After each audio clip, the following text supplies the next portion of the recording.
دیش کے حالات میں زہر گھول دیا گیا ہے، نفرت پیدا کر دی گئی ہے السنکھیک سماج کے تعلق سے، کہ جو داڑھی والا اور برقع پہننے والی دکھتی ہے بولتے دیکھو یہ جا رہا ہے، آتنکوادی جا رہا ہے، فلاں جا رہا ہے۔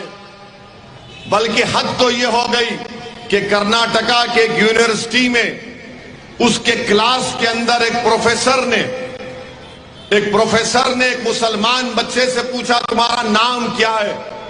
تو اس بچے نے، نوجوان بچے نے کہا بڑی یونیورسٹی ہے، پرائیویٹ یونیورسٹی ہے۔ اس نے کہا میرا نام، مسلمان نام کہا اس نے۔ تو پروفیسر نے کہا تو قصاب ہے، یعنی اجمل قصاب ہے تم۔ آپ بتائیے نفرت کہاں چلے گئی؟ دولت مندوں میں، غریبوں سے نکل کر پرائیویٹ یونیورسٹی میں چلے گئی۔ میں سلام کرتا ہوں اس نوجوان بچے کو، اس نے پورے اطمینان اور اعتماد کے ساتھ بیٹھ کر اپنے پروفیسر سے کہا کہ خبردار تم نے مجھے وہ نام کیسے پکارا؟ تم نے کیسے پکارا مجھے نام کو؟ تو اس پروفیسر بولا نہیں تم میرے بیٹے کی طرح ہو۔ تو اس بچے کو سلام، اس نے کہا کہ کیا تم اپنے بیٹے کو ٹیررسٹ، آتنکوادی کہتے ہو؟ اس بچے نے پروفیسر کی آنکھ میں آنکھ ڈال کر جواب دیا اور کہا کہ نہیں چلے گا، تم اس طرح مجھ سے بات نہیں کر سکتے، میری بے عزتی نہیں کر سکتے۔ نوجوانوں، یہی مزاج تم کو پیدا کرنا پڑے گا۔ تم کو آنکھ میں آنکھ ڈال کر جو تمہارا حق چھین رہا ہے اس سے سوال کرنا پڑے گا۔ پتھر مارنے سے، تشدد کرنے سے تم کو حق نہیں ملے گا۔ آنکھ میں آنکھ ڈال کر اپنے حق کا مطالبہ کرنا۔ جو غلط کر رہا ہے اس سے کہو تم غلط کر رہے ہو، جو ناانصافی کر رہا ہے اس سے کہو کہ تم ناانصافی کر رہے ہو، اور ووٹ ڈالو، نیتا بنو، سیاسی طاقت حاصل کرو۔ تم اپنے مقدر کے فیصلے جب کرنا شروع کرو گے تو دنیا تم سے عزت کرنا شروع کرے گی۔ جو آج تم کو آتنکوادی کہہ رہے ہیں، کل تمہارے سامنے سر جھکا کر کھڑے ہوں گے اور بولیں گے باس بولو کیا آرڈر ہے آپ کا۔ یہ مزاج آپ کو پیدا کرنا پڑے گا نوجوانوں۔ مجھے امید ان نوجوان بچوں اور بچیوں سے، کسی شاعر نے بڑا خوب کہا تھا، یہ خاموش مزاجی تمہیں جینے نہیں دے گی، یہ خاموش مزاجی تمہیں جینے نہیں دے گی۔ اس دور میں جینا ہے تو کوہرام مچا دو، اگر اس دور میں جینا ہے تو کوہرام مچا دو۔ یہ خاموش مزاجی تمہیں جینے نہیں دے گی۔ اس دور میں جینا ہے، اس موڈی کے دور میں جینا ہے، اس RSS کے دور میں جینا ہے تو کوہرام مچا دو۔ اس معصوم بچے نے جو جواب دیا، مجھے بہت خوشی ہوئی کہ اس نے پروفیسر سے کہا کہ یہ نہیں چلے گا، مگر یہ تو روزمرہ کا مسئلہ ہے۔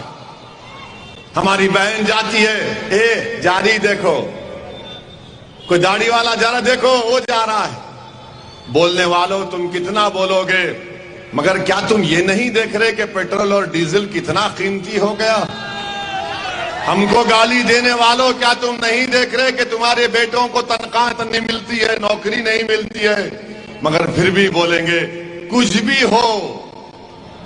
ہو ان کو تو ٹھکانے لگا دیا۔ مگر یاد رکھو، ہم کو دیکھ کر ہم پر الزام لگانے والوں، تم اس بچے کو ذلیل نہیں کیے، تم بھارت کے سمویدھان کو کمزور کرنا چاہتے ہو۔ میرے عزیز دوستوں اور بزرگوں، اسی لیے میں کہہ رہا ہوں کہ آپ کی آواز کی ضرورت ہے۔ اچھا، حیرت کی بات یہ تھی، وہ اکیلا بچہ، مسلمان بچہ اپنے پروفیسر سے بات کر رہا ہے، تو اس بچے کو بازو بیٹھنے والا اس کو بڑا ہے خاموش خاموش، پیچھے بیٹھنے والا اسے کھندے کو کھینچ رہا۔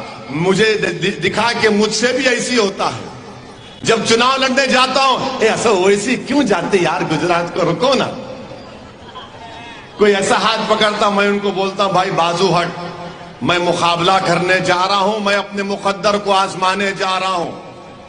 تم اگر میرا ساتھ نہیں دینا چاہتے مت دو، مگر مجھے تو مقابلہ کرنے دو، تاکہ کل جب میں مر کے جاؤں گا اس خبر میں تو کم سے کم میرے دماغ میں تشنگی تو نہیں رہے گی کہ ارے میں نے مقابلہ نہیں کیا تھا۔ میں مقابلہ کرنا چاہتا ہوں، میں مقابلہ کروں گا، ہم سب مقابلہ کریں گے۔ یاد رکھو، اگر جنگ شروع ہونے سے پہلے تم نتیجے کے بارے میں سوچو گے تو زندگی میں کوئی جنگ تم نہیں کر سکو گے۔ جنگ کا آغاز کرو، پورے اخلاص کے ساتھ جمہوری طریقے سے یہ جنگ کا آغاز کرو، پروردگار کی ذات پر توکل کرو اور دیکھو اللہ ہم کو کامیاب اور کامران کرے گا۔ مگر اگر تم سوچو گے یار کیسے لڑیں گے، یہ وسیم قریشی کیسے جیتے گا، یہ صابر کابلی والا جیت گیا تو کیا کرے گا، وہ دریا پور سے لالا جیت گیا تو کیا ہوگا، ہاں وہ گودرا سے مفتی صاحب اگر جیت گئے تو کیا کریں گے؟ ارے تم 2 قدم اٹھاؤ اور پھر دیکھو راستہ بنانے والا وہ ہے، تم نہیں ہو، تم خالی ارادہ کر کے آگے بڑھو۔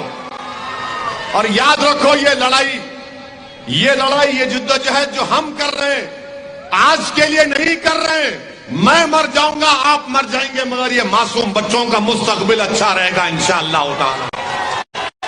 ان کے مستقبل کو اچھا رکھنے کے لیے، تاکہ آپ اور ہم نے جو مصیبتیں اٹھائیں، جو بے عزتیاں اٹھائیں، جو تہمتیں ہم پر لگی، ان بچوں پر نہیں لگے گی، ان بچوں کی جوانی اچھی رہے گی، یہ طاقتور بن کر نکلیں گے، یہ باعزت رہیں گے، اس دیش کو مضبوط کریں گے اور اپنے ماں باپ ان پر فخر کریں گے کہ ہم نے اپنے بچے کو اس طرح سے پالا اور پولا۔